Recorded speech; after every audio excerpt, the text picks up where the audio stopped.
Welcome back to Beatbox Breakdown. Last time we talked about the three fundamental sounds used in beatboxing: the bass, the hi-hat, and the snare. Today we're going to add another sound to your beatboxing vocabulary: the PF snare.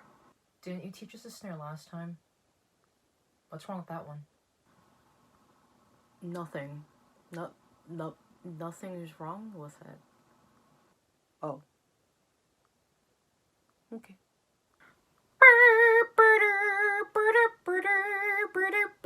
The purpose of the PF snare is to add variety to the patterns that you're creating.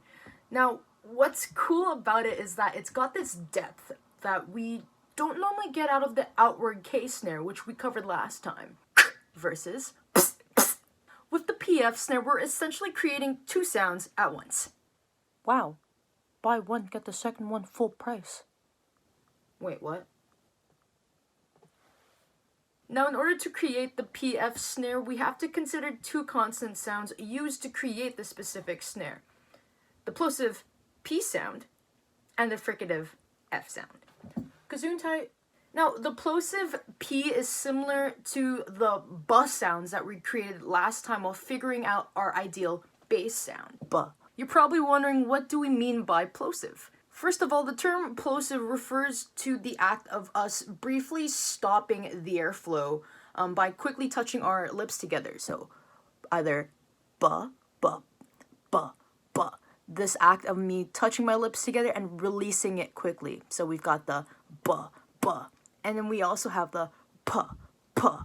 Both are plosive sounds. Last time with the ba, we created pressure built up from our bottom lip. Ba. This time with the pa, still plosive. Both are plosive sounds, but we're using the pressure created with our upper lip. Now, what's also helping, besides the pressure of my lips touching, is again the pressure that's being built with me engaging my core. Again, I'm releasing the air quickly because of that core engagement that's happening. So that pause sound that we need for our PF snare is opposite to the bus sound. So instead of bottom lip, we're using pressure from our top lip. Remember that when we create our bass, we need that space and that strength, and we'll need that again with our pa sound. So rather than just going ba, ba, ba, ba, ba, ba, there's that space and that pressure that's being pushed out quickly. Now let's try that with our pa sound. So pa, pa, pa. Again, I'm getting rid of the UH, that vowel sound. Just focus on that plosive consonant.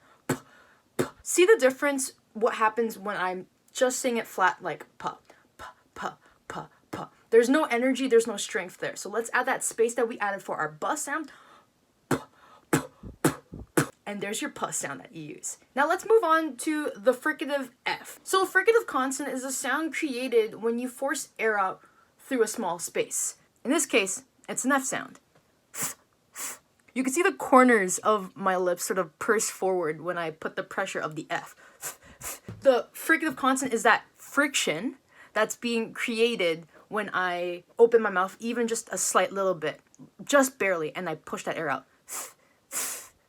Now that we know what the fricative F sound sounds like, we want to add that to our pa sound, or we combine those together so our pa sounding bass sounds more like we're hitting the snare drum and the contact that's created when we take our figurative drumstick and we hit it against a snare drum. Putting those two sounds together creates our PF snare. Now, another way to think about this or achieve this is imagine that your best friend just told you something absolutely unbelievable and your response would be to go, that's sort of the idea that we're going for when we're creating that PF snare. But of course, we want to add that space and that strength. Instead of letting that F sound sort of ring a little bit longer where it sounds like a ride cymbal, so kind of like, you want to cut the sound just a little bit short so it sounds more like the drumstick hitting the snare. So you go from to something more along the lines of, and again, I have to engage my core in order to push that air out and get that support that I need and that strength that I need. So again, you want that impact of the P and the F hitting at the same time. So if I were to slowly do it, it looks a little something like this. it should sort of look like, because you're pushing that air out really quickly, it should kind of look like you have chipmunk teeth for a second after you release that F sound. I've got no space underneath my top teeth here.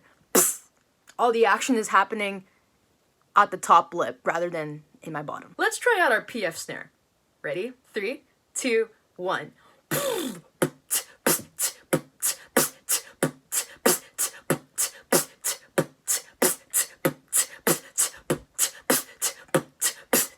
Nicely done. Let's see what it sounds like when we slow that process down. Ready? 3, 2, 1.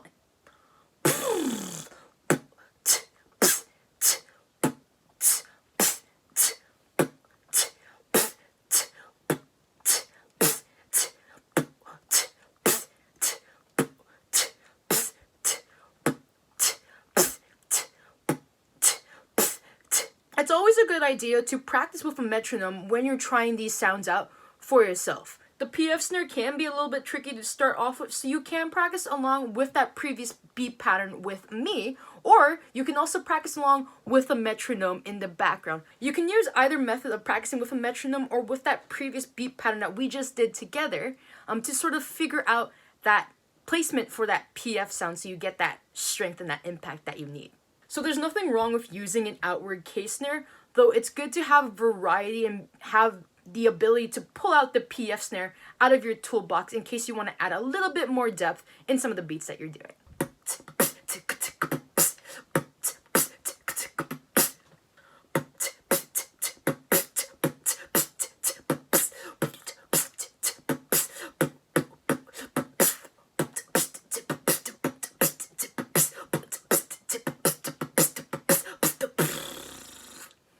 This has been another installment of Beatbox Breakdown.